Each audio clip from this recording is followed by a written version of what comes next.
ماسك السدر واحد من الماسكات المهمة والمفيدة للشعر. الشعر المتقصف، الشعر اللي عملته له فرد وبهت وكل الحاجات دي بيرجع للشعر الحيوية. عندنا بصل، روزماري، قرنفل، حبة سوداء، نحطهم في النار يغلوا لحد ما يدونا الخليط الممتاز. عندك كنا كركديه، نخلط الحاجات دي مع بعض جدا لحد 5 ل10 دقايق نخلطها مع بعض وتدينا الموية. نجيب 3 معالق من السدر. السدر طبعا مذكور في القرآن وحاجة عظيمة جدا، بيرجع للشعر لمعانه وصحته.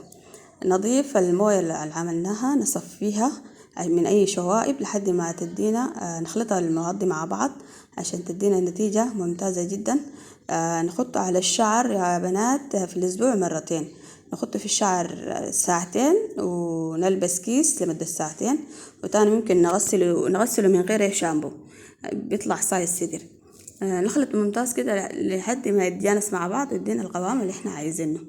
السدر يعني مهم والله العظيم، النتيجة دي مهم، فعالة فعالة فعالة. الموية بواقيها نصفيها نحطها في الثلاجة، نعمل بيها المرة الجاية أو المرة القادمة. زي ما شايفين نخلط كويس كده لحد ما تدينا